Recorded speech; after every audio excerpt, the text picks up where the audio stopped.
and welcome to the Philly Forward Forum, celebrating our spirit, unleashing our potential, and transforming our future. We're looking forward to an exciting and motivational day with you. And I think it's actually a blessing right now to be a virtual conference because we don't have to deal with any of the tail end of the nor'easter that just ripped through here yesterday.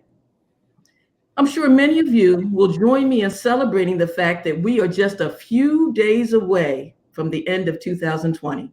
And what a year it's been. A global pandemic, social upheaval, the most tumultuous national election in our time. 2020 ripped the cover off the intergenerational poverty, the systemic racism, and the disenfranchisement that is the reality for millions of Americans. And it put it in the face of the entire country. For some of us, it was no surprise because we live it every day. It's always been a part of being Black in America. For others, it is an awakening. But for all of us, it's an opportunity to move forward differently and better.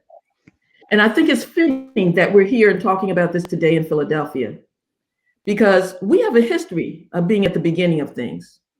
We also have a spirit that is both understated and indomitable, often overshadowed by our sister cities, New York to the north and DC to the south. Philly nonetheless has a unique character, cool and laid back, yet vibrant and intense. Our spirit showed through when it was becoming clear that Black Philadelphians were being infected and dying at 3 times the rate of white Philadelphians from the COVID virus. And Dr. Ayla Stanford and the Black Doctors Consortium became a national model for bringing testing into the Black community. And they're now part of the mobilization for vaccination. When schools closed and students and families were struggling, the Philadelphia community stakeholders, a network of African-American labor, community, and elected officials, partnered with businesses and a neighborhood church to open a community learning pod and resource center so that families would have the academic, the social, the emotional support, and children would have a safe place to learn. Philly spirit showed through again in November. In the midst of a pandemic, the poorest big city in America turned in, mailed in, and cast the ballots that on November 7th delivered Pennsylvania and the country a new president and a new direction. I know this Philadelphia. My roots run deep here. My grandparents came to Philly in the early 1900s. I'm the daughter of a teacher and a pharmacist. My dad had a drugstore not far from where we lived in West Philly. And my dad's drugstore, Dungee's Pharmacy, was an anchor in the neighborhood, not just for healthcare, but even more than that. My dad passed a number of years ago, and at his funeral, there was a man who came up to me, and I never met him before. And he said he had to make himself known to me because he needed for me to know the impact that my dad had on his life. And he said it wasn't just him, but there were dozens of young men in that neighborhood who benefited from my father. He talked about the fact that, yeah, it was nice to have a summer job and nice to get paid for working after school in the pharmacy. But he and about 30 other young men knew my father beyond that he was a mentor and a role model. And a year before my dad passed, he talked about the fact that the men had come back together to give my father a dinner to honor him because they wanted to show him what it had meant to them to have him in their lives. See, my dad had been a dad for some of them who didn't have fathers in their homes. And so when my father lost the store, because Black men in the 1960s couldn't get business loans, and some of that's not too different in 2020, it was a loss not just to my family, but it was a loss to that whole neighborhood because a neighborhood business closed, we lost some access to health care, but those young men lost their mentor, lost their role model. And I'm bringing this up not out of nostalgia, but to illustrate what we've lost in many of our neighborhoods. We've lost the anchors. We've lost the stability, the economies that nurture healthy families. And so many of our neighborhoods are adrift. Gentrification is leaving long-term residents, mainly Black and brown, behind. Modern day redlining still discriminates against people of color, leaving empty buildings and empty pockets. And so even before the pandemic, we were speeding along the path to become two Philadelphias. One of those Philadelphias had Real estate booming that was spreading from Center City to the adjacent neighborhoods, had growing arts and culture and tourism and entertainment sectors, had ed and med institutions that were some of our leading employers. And then there's the other Philadelphia that has neighborhoods where 45% of the residents live in poverty, where the high school graduation rate is less than 70%, and life expectancy is 20 years lower. Guess which Philadelphia has an overrepresentation of people who look like me? But just like in the movie A Christmas Carol, we don't have to accept this vision of Philadelphia's future. Our actions now can change our future, and that's what's so exciting about today. The Philly Forward Forum is bringing together the problem solvers, the change agents who can lead Philadelphia in a different direction. That's why my partners, Stephen Sanders, a brilliant financial wizard, and Tayyib Smith, a brilliant entrepreneur, along with a group of visionary and dedicated real estate developers and professionals, came together with me to launch the collective. We're a group of African Americans who are committed to authentic community development. We want to use real estate to transform the lives and the life chances of Philadelphia residents who've been holding on even through the hard times, creating the spaces and places that anchor home ownership, create vibrant businesses, provide the healthcare and healthy foods, creating assets that empower the citizens, displacing them, and all the while producing attractive returns for investors. So throughout the day, you're going to meet the members of the collective, and you're going to learn more about their businesses and about their projects. The collective is part of moving Philly forward by rebuilding and reclaiming the places and the spaces that make healthy communities. You'll also be learning about the tremendous trove of talent that Philly produces and how we can do a better job of holding on to it and nurturing it and retaining it. And you're going to be hearing from the lived experiences of Ty Sticlorius, Mark Byers, and my buddy Tayyib. You'll hear from entrepreneurs like Jamie Bracy Green and Omar Tate and Sylvester Mobley, who are applying their energy and their creativity to take some of our most challenging problems around food insecurity, education, and access to technology and bring us to a different place. But however, to tackle the scale of the initiatives and the change that we truly need to move Philly forward is going to require focused capital, public, private, institutional investments that can fuel this transformative change that Philly needs. Steve Sanders, Lisa Hall, Bennett Lomax, and others are going to explore how capital can be deployed to do good and do well. I am so thankful to John Morris and his team at 17 Asset Management, who have invited the collective to be partners in this work. John has a genuine commitment to transformative change, and spearheading this forum is just further evidence of both his heart and his fortitude.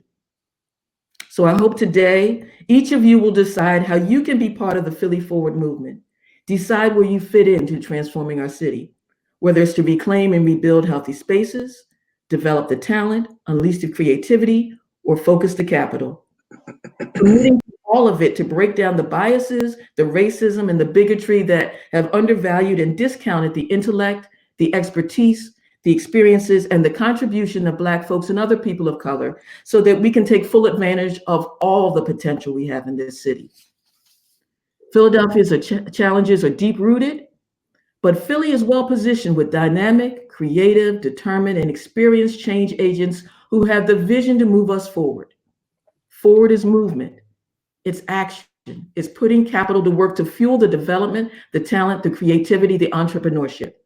And as we say in Philly, you can get in where you fit in, and there's plenty of room. I hope you'll decide to get in and join the movement. We'll now hear from my dynamic and powerful partner, Tayyib Smith. Thank you, Sandra. You are quite a formidable person to follow up on. I want to also thank you for your leadership, your wisdom, and talking me down sometimes when I don't have the insight to not rage at the system. And Stephen, also, you've been incredible inspiration to me and helping me with my own financial understanding and literacy and perspective, and widening that, just as you, John. So I'm going to speak from the heart, and I don't have anything written prepared, but from my own journey as a third generation Philadelphian, similar to Sandra, my family came to Philadelphia in the Great Migration, when African Americans were escaping an age similar to 2020, when in the summer of 1919, Black communities all over the country were facing, frankly, white tyranny in regards to disavowing them of their land, of their property, of their civic and human rights. And when I think of our history and how we came to these cities, once we got our footing, a lot of our opportunity was snatched from beneath us through strategic public policy that was designed to get us where we are today, where we have a 10x differential between Black household wealth and white household wealth. So in the city of Philadelphia, there are all kinds of statistics that I'm sure some of us are familiar with, but to be familiar with statistics, but have lived experience of knowing the pain of being a child in a broken system that was not designed to be to your benefit. So in the city of Philadelphia, we know that Black and brown children have a deficit of opportunity in terms of food deserts, in terms of education deserts, and frankly, opportunity deserts. A lot of you have heard me rant and rave and talk about how our anchor institutions don't see the humanity and the people who are walking distance from said institutions. But in the city where we claim sisterly affection and brotherly love, we are not showing brotherly love to the people who live in close proximity to some of the most influential and powerful academic institutions in the world. So until we can find a path for Black children in Mantua into innovation spaces at the University of Pennsylvania and Drexel, or until families in North Philadelphia cannot see pathways into Temple University as low-wage workers, but being a part of the capital stack of the 21st century that is redesigning a more equitable future, we are still talking the same jazz that we did 50 years ago when we were talking about Brown versus the Board of Education. And many of our politicians, many of our philanthropic leaders will speak about an aspirational, dare I say, Obama lens of pride and progress. But I want you to take that into the Philadelphia School District, where children are dealing with a confluence of behavioral health issues that are not by their design. They're the design of an architecture that did not include them in the opportunity of the 21st century. So I don't want to rant and rave. I want to talk about inspirational solutions that we have in the city of Philadelphia. So we're going to share some personal stories with people with lived experience and best practices, and some of the people that Sandra mentioned, like my friend Sylvester Mobley, who's been, on the front lines working with Black and brown youth to teach them coding and create the next generation of founders and people who understand how to design our digital architecture for the best interests of people that look like us. And I have to be frank when I say that, because I want to remind people, particularly those in the investment community, that we have just come out of a 16-year economic boom. Of those who were able to recover in 2008, bearing in mind that African American families lost all of the gains that we were able to accomplish from the 1970s, when redlining was removed from public policy like shackles. All of those gains were lost in the last financial crash. And then for approximately 12, 15 years, those who benefited from 20th century policies then got to get returns seen like never before. And Black and brown communities were still left out of that opportunity. So now, in the reality of COVID, we're telling people still to pull themselves up by their bootstraps or tighten their belts, when what we actually need is a new deal or a new reconstruction, and imagine a more equitable future for Black and brown people. So with all that said, some of my favorite Philadelphians like Omar Tate, I already mentioned Sylvester, Anthony Fullard, Anthony Miles, Dr. Jamie Bracey, people who are on the front lines and doing the work and actually not receiving the funding and opportunity or sunlight that they deserve. So I'm going to pass it to my brother, Stephen to make some ask and add some financial context to the discussion. And I will see the rest of you throughout the day. I really appreciate you. I love this city with every ounce of my being, and I'm not going anywhere. So I'm here to work on this with you as a congregation for progress in Philadelphia. Thank you very much, Tayyib, and it's always a joy and pleasure to follow your freestyling. So I will have to make sure I'm on my A game, and it's a great pleasure to partner with you. And Sandra, wanted to say to you, congratulations. This has been something that has been placed in your heart to do, and much like Nehemiah, you said, I will rebuild and build back better. And so getting us all together to get this done has been a big task, and you've done quite a bit in a very short time period. So congratulations to you on getting us to this point. And I'm going to talk a little bit more about you, John, on the back end when I turn it over to you. But we really want to say thank you to you and the team at 17 Asset Management for helping us pull this together and partnering with us and catching our vision. And to all of you who are joining us today, we say thank you so much also for your time and your interest. And we think you're going to have a good time with us today. So just buckle up and get ready and relax. People from all over the world are with us today. And we're glad that Philadelphia could shine a light on what can be done. The confluence of recent unprecedented economic and financial and social events, though very painful, have also been revealing. These circumstances have unmasked unpleasantries. You've heard some of that already, while also unveiling opportunities. And as an investment professional, one of the things I enjoy most about the investment world is that you can look for solutions and fulfill needs. These forces, or this forum rather, is designed to share with you a recipe and the ingredients for doing good while doing well, for investing with a purpose while generating a profit, and positively impacting the lives of others while reaching your financial goals. Simply stated, the recipe is identifying, pooling, and capitalizing underutilized gifts, talents, resources, and people. The ingredients are very simple.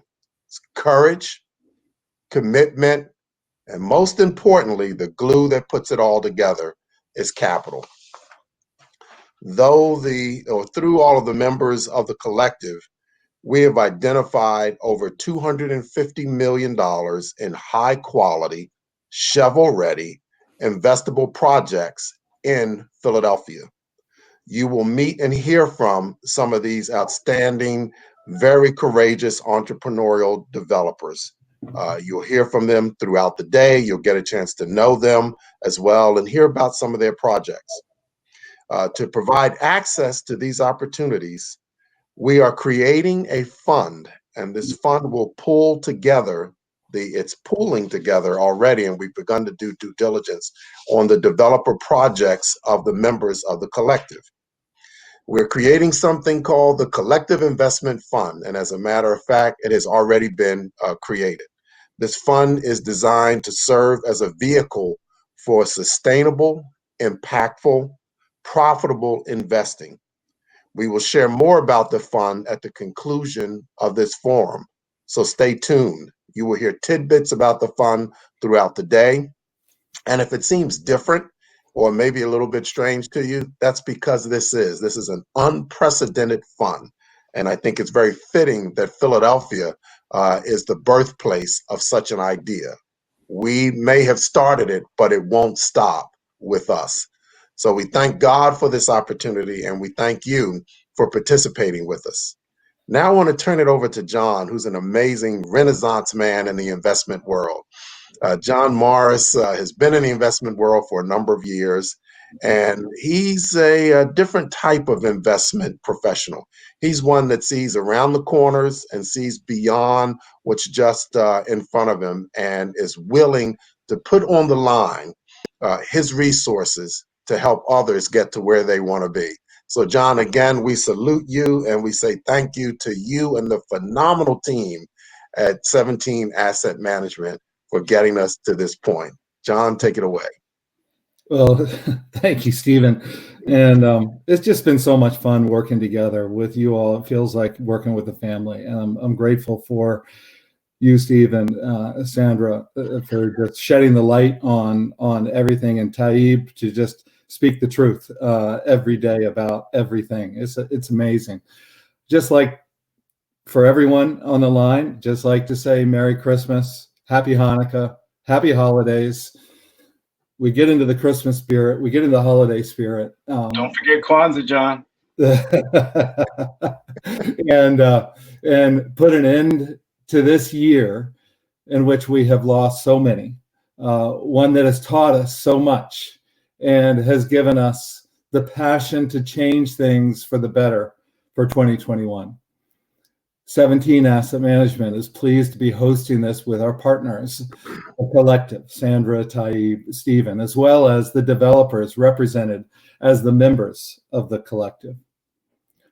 We hope today's forum project how excited we are about the collective opportunity that Philly has, not just in real estate, but in the arts and in innovation through the amazing entrepreneurs in Philadelphia. We've studied Philadelphia for a year, and our overwhelming finding is that Philadelphia has tremendous investment appeal. But to make those investments effective, capital must put the people of Philly first, and therefore all investments must focus on racial justice and inclusion. We're reaching out to capital providers today to help them build a case to direct capital to Philly, the city that has started this country, as well as provided so much to it over the years. What does it take to make Philly one of the most economically and socially progressive cities in the world? Stephen mentioned it. I'm just copying what you said, Stephen. People, passion, collaboration, courage, and capital. We have all of those in this room today. We are thankful for your attendance. We would also like to thank SOCAP for adding the Philly Forward Forum to their SOCAP Next series, and are pleased with the broad coverage that this event will be receiving, not only live, but afterwards. We'd also like to give particular thanks to our lead sponsors, Comcast, NBC Universal, InvestNet, and Reed Smith. Also grateful to a number of businesses, most of which are Black-owned businesses, as sponsors, such as Colors of COVID, Cake Me, Mom Your Business, Pact, Reinvestment Fund, Smith Flooring. It was just one of the first when they heard about this, a wonderful Black-owned business that is helping flooring throughout the city.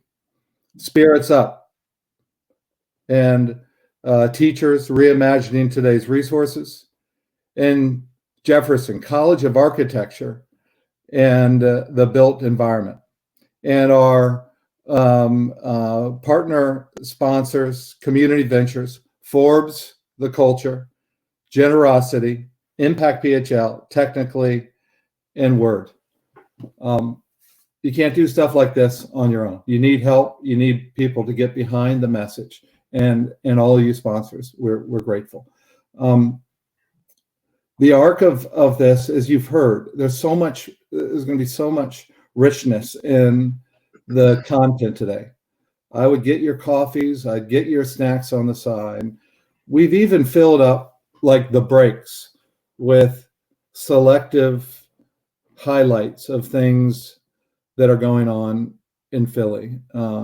Great efforts of output of Black Star Film Festival, or Mural Arts, or some wonderful initiatives that we just want to point attention to the depth of humanity in Philadelphia.